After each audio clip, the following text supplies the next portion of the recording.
Olá, sejam muito bem-vindos a mais um episódio do podcast. Hoje a gente vai entrar num universo que mistura um pouco de adrenalina, também responsabilidade e humanidade.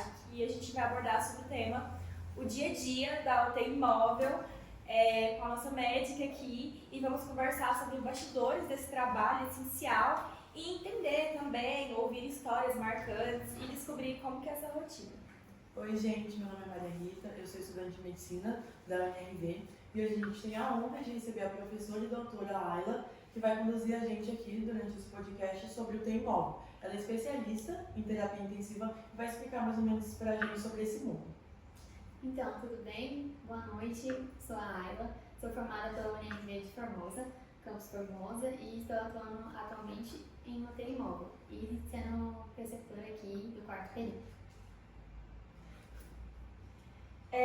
Nós escutamos muitos termos que, para quem é leigo, a gente pode confundir, que é o termo UTI móvel, SAMU, SIAT, e afinal, o que o termo UTI móvel significa e o que ela tem de diferente dos outros? Então, o UTI móvel é como se fosse um hospital dentro de um... Ai, gente, é um hospital... Sobre rodas. Exatamente, sobre rodas. Então, tem todos os equipamentos, tem equipamento de avançada. O SAMU é um atendimento especializado em um atendimento de emergência. E a SIAT, ela é mais relacionada a mecanismos de trauma. Então, acidentes, isso é mais especializado. Inclusive, ela foi iniciada no Paraná. Então, esse começo de experimento foi iniciado lá e hoje em dia já está sendo mais implementado no Brasil, né? Doutora, deixa eu te perguntar, em caso de emergência, qual o número que a gente deve ligar? É o mesmo número para o Brasil todo? Isso, exatamente. Em caso de emergência, a gente deve discar 192, né? O serviço do SAMU. E em casos de fogo ou pessoas presas em ferragens, a gente deve ligar para os bombeiros, que seria o número 193. Existe uma diferença entre a UBS e a USA? E o que isso afeta no atendimento? Então, a USB, ela é um atendimento básico de saúde, então ela é composta por um técnico de Nossa, eu enfermagem. perguntei errado. Eu falei UBS, dá pra apertar isso, né? É só para um pouquinho. Não, tá, ok. Eu perguntei UBS. Existe uma diferença entre a USB e a USA e como isso afeta o atendimento? Então, existe sim. A USB, ela é um serviço básico de saúde, né? Como a gente chama. Então, ela é composta por um técnico de enfermagem e um condutor. E aí, esse trâmite, né? Essa BTR, que é como a gente chama as ambulâncias, ela é mais por um suporte mais básico, né? Assim como o nome diz. E a USA é um sistema avançado de saúde, né? Em que é composto por um médico, um enfermeiro e o condutor. Então, a gente sabe então que o UTI móvel ela é um hospital sobre rodas praticamente, mas qual é a função principal dela? Tipo, o que vocês conseguem fazer, seja na casa do paciente ou seja na própria UTI móvel? Então, por exemplo, quando a gente chega ao domicílio de um paciente que está com algum histórico de infarto, então uma dor no peito muito forte, uma sudorese, a gente já começa os primeiros atendimentos. Então, essa UTI móvel seria o primeiro atendimento, o primeiro contato que o paciente está tendo com o tratamento. E seria isso. Quais são os equipamentos que tem dentro da UTI móvel e para que eles servem? Quais são os equipamentos que você tem ali disponível? Então, na USB é mais básico, né? Então tem gás, tem respirador. Agora na USA, que é o que geralmente é o serviço, né? Ele tem equipamentos de via aérea avançada, então tem um laringoscópio para caso precise de uma intubação, tem uma máscara laríngea caso não seja uma via aérea muito difícil, tem também um desfibrilador, né, em caso de parada, um ventilador mecânico para ajudar a gente, também tem um oxigênio, todos esses trâmites que a gente precisa, esse material para fazer esse primeiro suporte e causar um transporte seguro, né, para ele do local até o hospital, a gente tem. Então, você já até citou um pouco, né, quais seriam os profissionais que existem aí dentro da UTI móvel, mas ali na hora da ação mesmo, do atendimento específico, como que separa cada tipo de responsabilidade? Então, geralmente esse serviço já é Então, até mesmo quando estamos indo ao caminho e sabemos basicamente o sentido do caso, a gente já fala, você fica responsável pela via aérea, se for um caso de PCR, o condutor já fica especializado para fazer as compressões, então esse serviço todo é muito bem integrado e muito bem previsto antes já, né? Para quando já chegar no local de cena, cada um já indo fazer o seu. Quais são os tipos de ocorrência mais comum que você atende na UTI móvel? Então, o que a gente mais pega é suspeita de infarto, de AVC, muitas convulsões, a gente pega muitas convulsões, acho que é o caso mais frequente que a gente pega. Caso de insuficiência respiratória, também pegamos bastante. Crianças vítimas de trauma, a gente pega também, então seriam mais isso. E deixa eu te perguntar, tipo assim, as pessoas elas têm muita dúvida de quando que eu chamo a UTI, quando que eu consigo levar para o hospital, quando que eu consigo diferenciar essa questão de sintomas? É uma ótima pergunta, porque geralmente muitas pessoas às vezes ligam sem uma certa necessidade de fato para o SAMU, que às vezes pode até sobrecarregar o serviço, né? Então, o caso de ligar para o 92 é quando for uma situação iminente de morte. Então, como a gente já comentou um pouco, né? Um sintoma de dor no peito muito forte, que irradia para o braço esquerdo, esses coisas que simulam um infarto, que podem deixar, ou sintomas parecidos com AVC, né? Que a gente fala. Todos esses a gente chama o SAMU mesmo. Um acidente automobilístico que teve vítimas. Agora, quando é algo mais tranquilo, que o paciente consegue estar consciente, estar orientado, consegue ser levado por meios próprios, é bom. Como, por exemplo, caso de febre, apenas uma febre tradicional, cólicas, isso tudo pode ser levado por meios próprios. Como que é o atendimento à gestante e à criança? Tem alguma coisa que é diferente lá dentro da UTI móvel, alguma coisa que é adaptada para eles? Sim, na verdade tem tudo adaptado na UTI móvel para parte pediátrica. Então tem laringo menor, tem os tubos de todos os tamanhos, tem 00, tem 0, então tem tudo. Infelizmente a gente espera nunca usar, né? Mas caso precise, a gente tem. E para gestantes também, a gente tem um kit parto. Então tudo que seria necessário para fazer um parto normal, tem lá. E deixa eu te perguntar, a questão da comunicação da UTI móvel com o hospital. Como é que funciona? Vocês conseguem ligar ali na hora para o hospital? Como que funciona? Sim, a gente consegue. Até para ter uma comunicação melhor, para eles saberem o que está vindo, né? Para eles se prepararem e dar até um atendimento melhor para o paciente. Eu não sei se vocês sabem, mas, por exemplo, existe uma regra que é assim: quando você está chegando num hospital e você está de ambulância, se for um caso sério, a sirene tem que estar ligada. Então, tem que estar fazendo barulho. Às vezes a sirene está desligada, é que o hospital entende que não é um caso tão grave. É mais uma básica ou algo assim. Mas então tem sim essa ligação integrada. Durante o caminho já vai ligando, já vai passando o caso para eles se prepararem da melhor forma. E como que é a sua rotina na UTI móvel? Existe um plantão típico ou cada dia é uma surpresa que você pega? Cada dia é uma surpresa, gente. Então, tem dias que são muito tranquilos, que quase não tem ocorrência, mas tem dias que a gente não para sentado. É uma atrás da outra mesmo. Deixa eu levar, deixa eu levar. E quais que são os maiores desafios que você pega, assim, que normalmente são mais difíceis de tratar, ou você tem mais dúvida? Então, geralmente, o mais difícil é não saber o que você vai pegar, né? Então, você pode estar diante de um quadro de uma criança vítima de um trauma, que já pesam mais até para a equipe, até o lado mais sentimental. Então, essas partes são bem complicadas. Mas Como que é a atuação na UTI móvel e como ela impacta diretamente na taxa de sobrevida dos pacientes, seja em casos graves, politraumas? Então, o nosso primeiro atendimento, ele muitas vezes é crucial para o paciente conseguir chegar bem e estabilizar o máximo possível, né? No caso de acidente, por exemplo, em que você faz o primeiro atendimento, você já imobiliza o paciente, já faz aquele ABC do trauma, né? Sim. Que é o essencial para o paciente pelo menos conseguir ter uma chance de chegar ao hospital, né? Então esse serviço primário, ele faz a total diferença. Inclusive, alguns estudos falam até 40% a mais sobrevida com esses. E que você falou agora até da questão da criança, que pega questões mais emocionais, né, da equipe. Como é que é lidar com essas emoções, com esse estresse, ter que tomar decisão rápida? Então, acho que a gente vai aprendendo a melhor forma de lidar com isso, né? Porque você pega a primeira cena e às vezes o paciente está muito desesperado, né? Aquela primeira hora ele fica angustiado, a família fica angustiada, não sabe o que é, não sabe o que faz.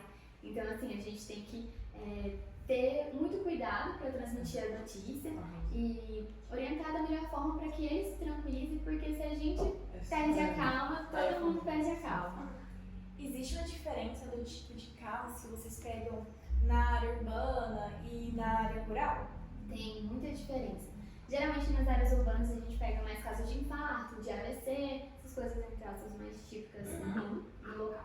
E agora no ambiente rural são mais questões de cair do curral, essas coisas assim. Então até o acesso fica um pouco mais difícil nesses lugares para achar a localização deles mesmo. Então tem essa diferença dos atendimentos e do... E em questão, tipo assim, você falou que começou no Paraná, já está chegando em vários lugares, não tem como.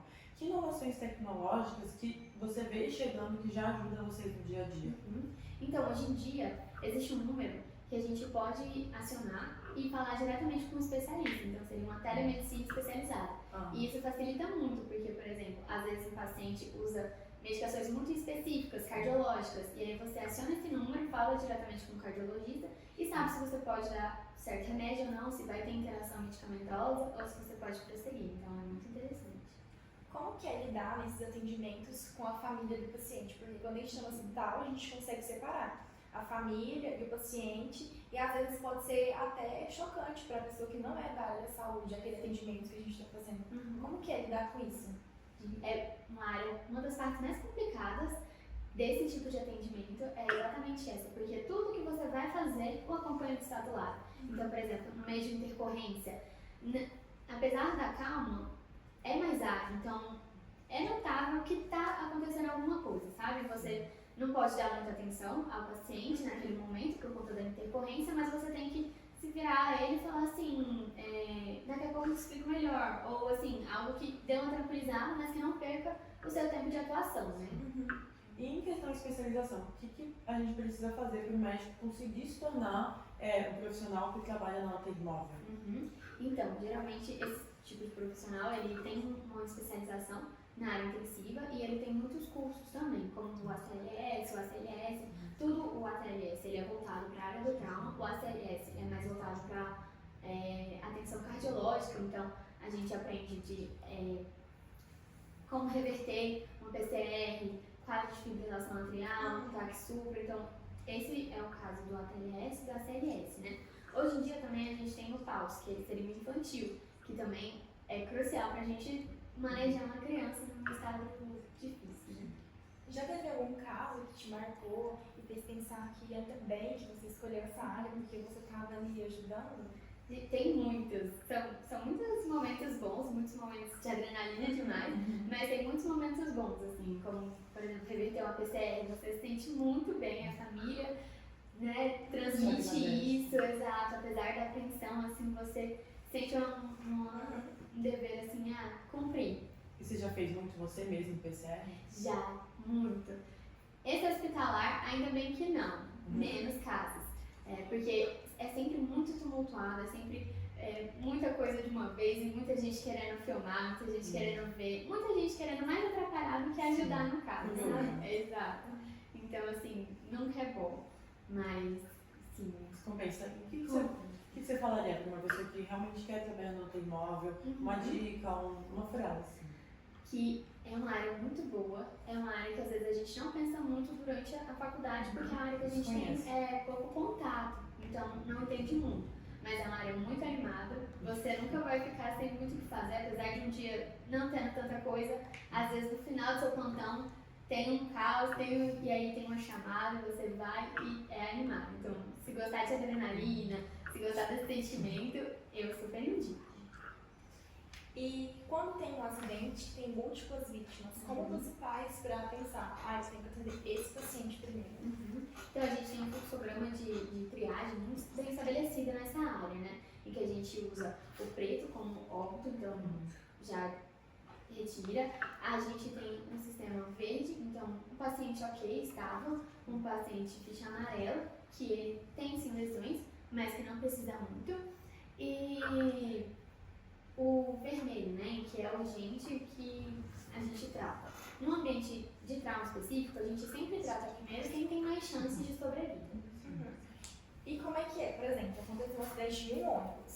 Difícil acesso ali, cabe 30 pessoas nesse ônibus. Você tem que investigar uma por um para primeiro começar os atendimentos? Então, lá a gente separa entre as equipes, então os médicos, os enfermeiros e os condutores, que são específicos também como socorristas, então eles fizeram cursos, eles são adeptos, a gente já passa os três filtrando e triando essas pessoas.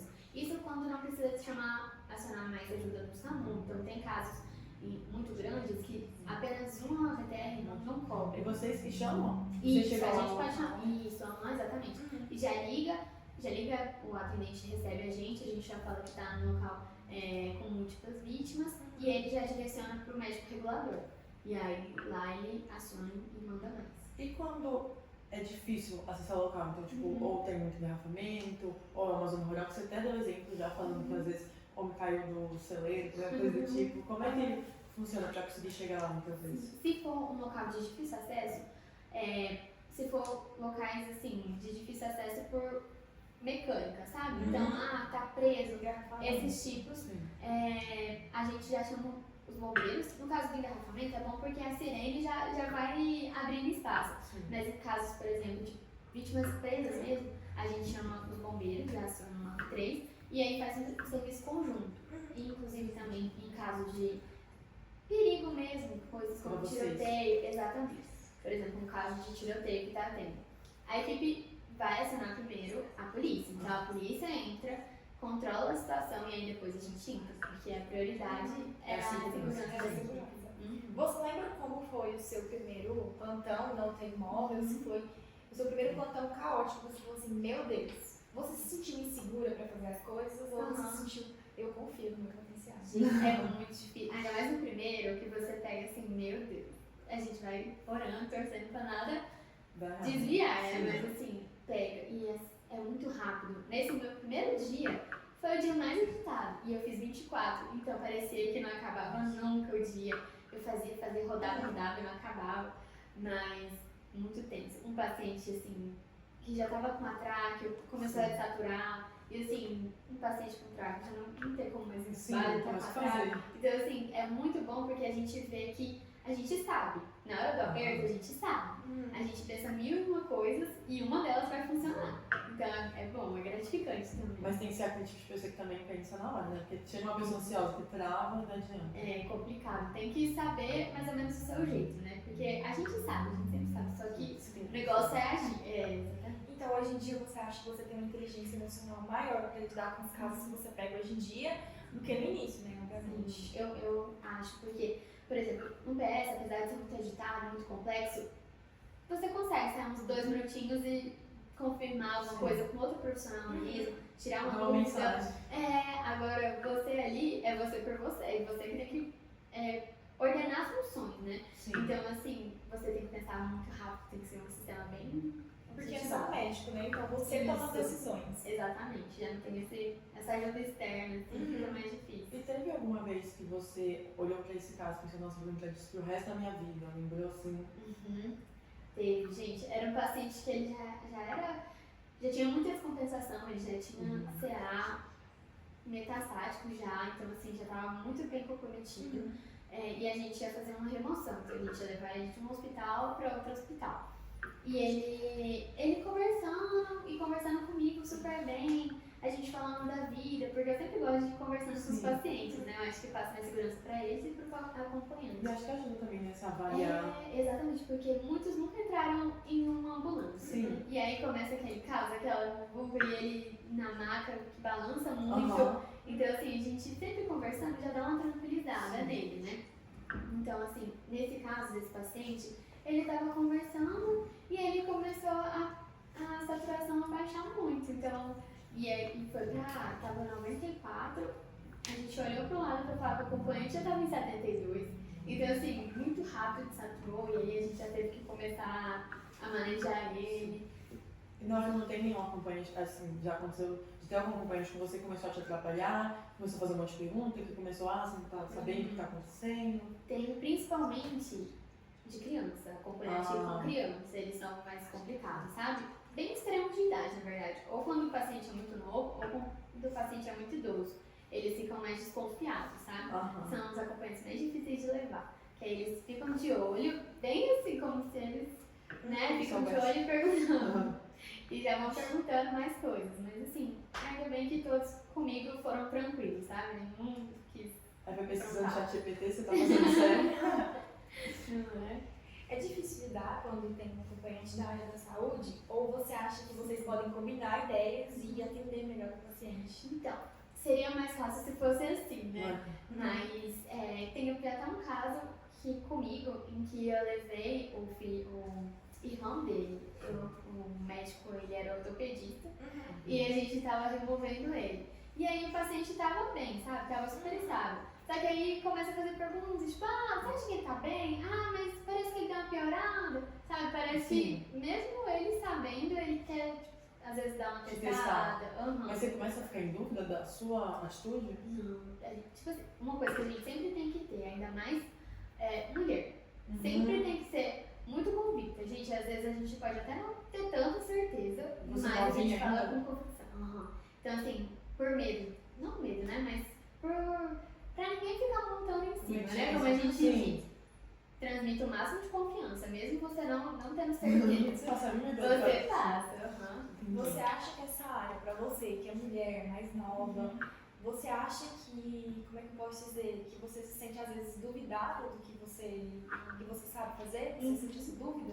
Gente, muitas acompanhantes homens, mais velhos ainda, eles ficam com perguntinhas tipo assim, nossa, mas você é tão novinha, você é médica mesmo? Formou com quantos anos? Então tem toda essa questão, sabe? Então assim, eles vão falando e aí a gente vai adaptando com a melhor frase, né? A gente vai testando, você fala isso, você fala aquilo, então a gente vai... Você já mentiu? Falando Já que aumentou o menti. tempo. Já menti da minha idade, porque eu era mais velha. Então assim, E eles acreditaram. às vezes alguns sim, outros não. Mas não muda nada. Depois, quando for pesquisar, você já foi embora. Mas você já sofreu alguma situação assim que, ou por ser mulher, ou por ser muito nova, que a pessoa quis ter extensão de você, ou te desrespeitou? Não, ainda bem que comigo nenhum desses casos. É mais uma questão de dúvida mesmo, eles ficarem brincando, assim. Mas assim, questão de duvidar, principalmente de conduta, não. Falei, eles super se adequam, sabe? Não tem um questionamento sobre isso. Respeito, pelo menos. Exato. Quais habilidades pessoais que tem que ter, além do conhecimento técnico, que são essenciais para esse trabalho que você faz? Eu acho que é justamente se manter a calma, né? Eu acho que essa é uma das melhores habilidades que a gente pode até adquirir nesse serviço. Então, ter paciência, ter calma, tomar decisões rápidas.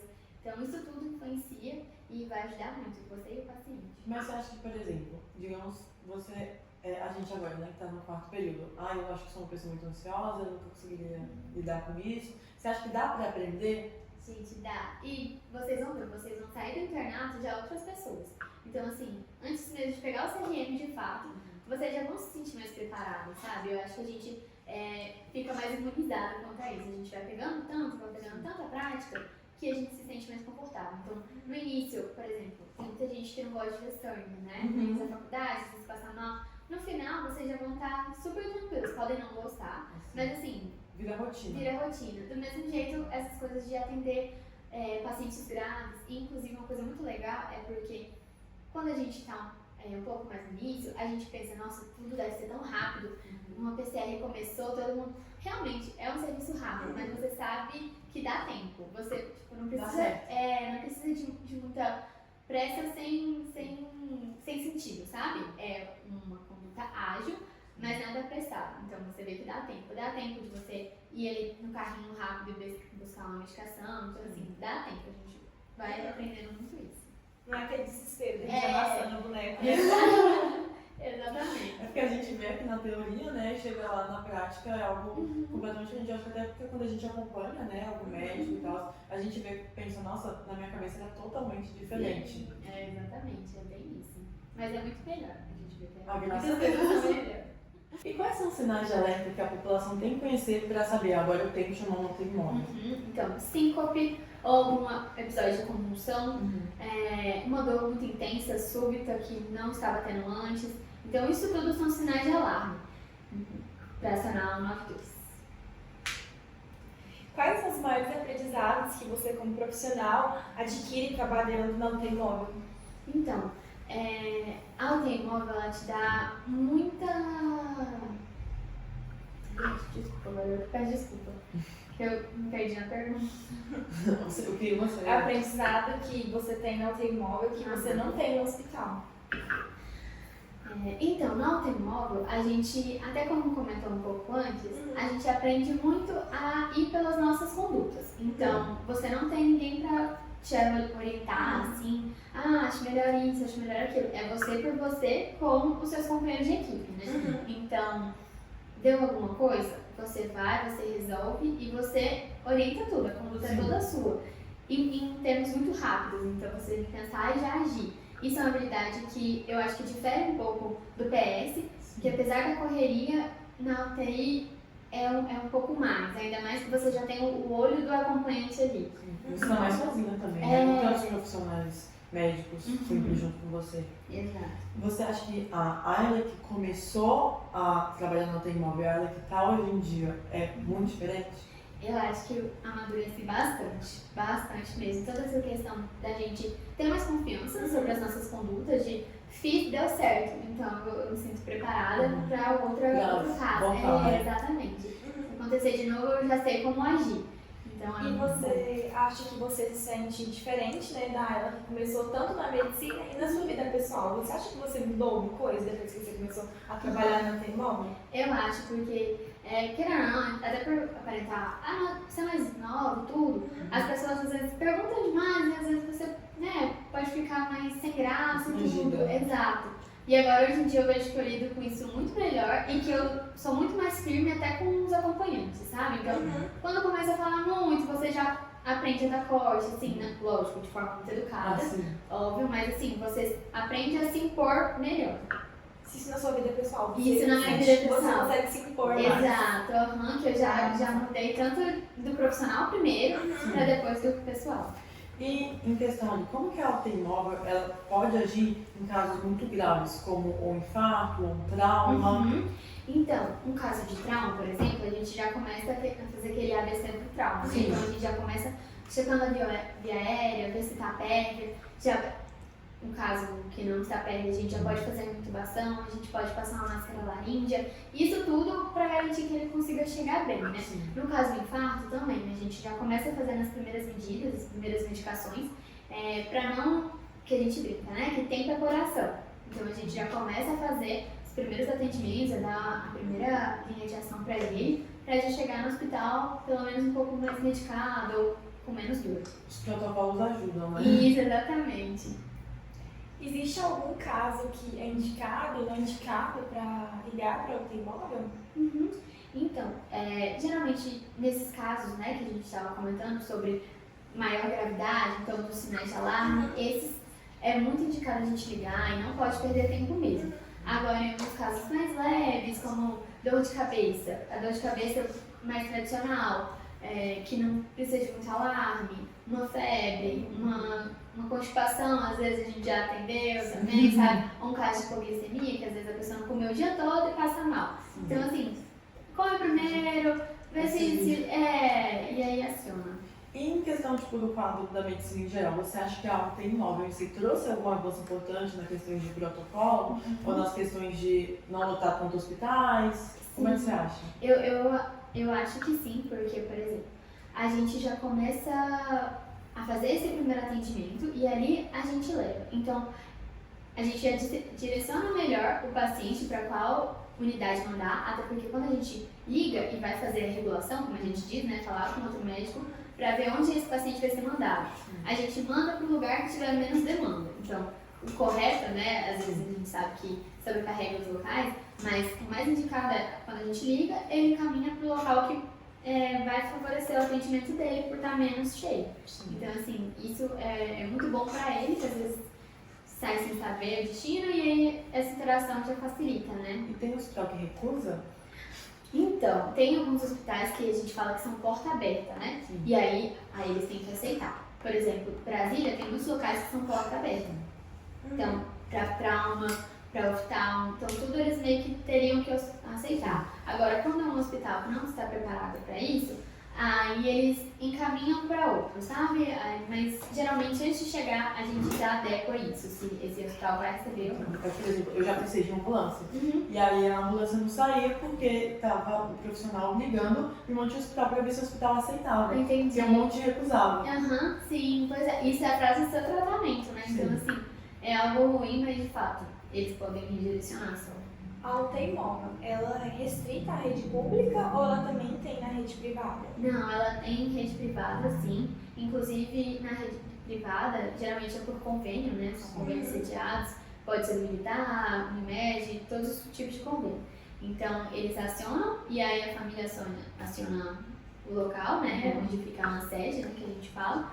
Eles ligam e acionam o médico. Então, assim, geralmente esse serviço pode ser como se fosse uma ambulância, então você vai à casa do paciente, ou pode ser um serviço de remoção, então você leva o paciente de um UTI para outro UTI, assim, mas sempre tentando deixar ele estável em todas as situações. Mas... Se eu chamo uma UTI móvel pelo particular e o hospital particular tá cheio e o hospital público ele tá vazio, eu posso levar o paciente para lá ou ao contrário, né? Eu chamei na pública e eles me levam para particular? Geralmente, por exemplo, o SAMU, ele não leva para serviços particulares, né? Geralmente, o SAMU, ele leva para hospitais públicos mesmo. Ou UPAs, mas serviços públicos. Já o particular, ele faz os dois. Praticamente todos aceitam, de convênio para convênio particular, mas ele pode levar para um público, caso o paciente não tenha convênio, porque muitas vezes a empresa possui esse convênio com a UTI móvel, só que o paciente não tem esse convênio. Então, a gente pega ele e leva para um ambiente público, assim, ou uma UPA, ou um pronto atendimento. E tem diferença de velocidade, por exemplo, se chamar o público é mais rápido, se chamar o privado é mais rápido? Geralmente não, geralmente esse tempo é bem similar, sabe? Tanto o SAMU ele já é acionado, ele já é enviado rápido, quanto o serviço particular. Você acha que a qualidade é a mesma? Assim, eu acho que em questão de equipamentos, sim, profissionais também. A maioria é muito similar, muitos trabalham nos dois serviços, então tem muito médico que trabalha no SAMU, mas também trabalha no serviço particular, então é bem parecido, é bem similar. Você acha que um pode ser mais tranquilo que o outro? Tipo, no público pega mais graves ou mais... Eu acho que geralmente o particular é mais tranquilo, porque em caso de acidente, por exemplo, a primeira coisa que você chama é uma... não é pelo convênio, né? Então, assim, esses casos mais graves, geralmente o SAMU é acionado dentro. Entendi.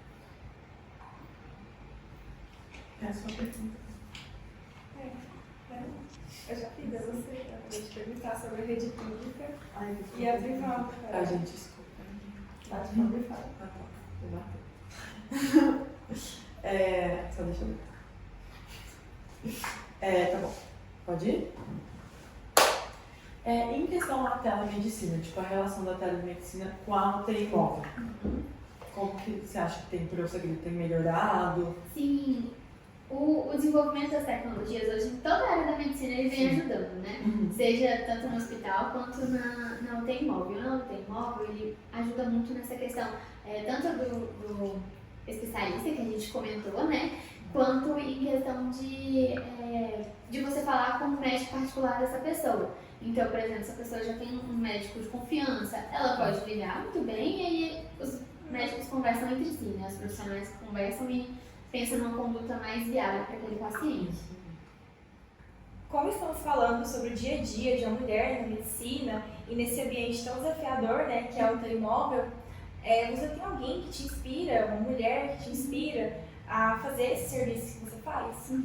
Então, dentro da medicina, eu tenho uma inspiração muito forte que é até uma prima minha. Então, ela formou já tem um tempo, e um dos primeiros serviços dela foi um UTI móvel.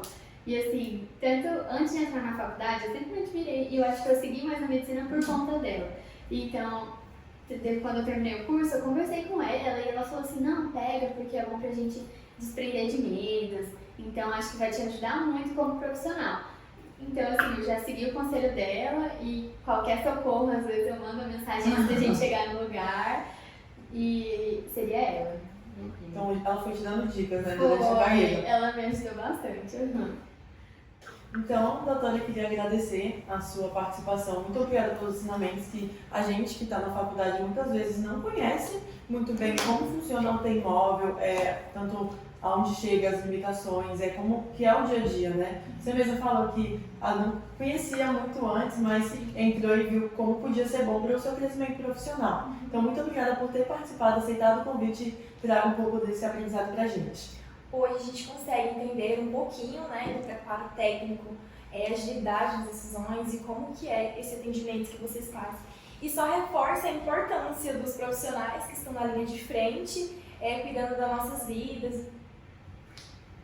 Eu que agradeço pelo convite de vocês, assim, foi muito bom, muito gratificante poder fazer essa troca com vocês.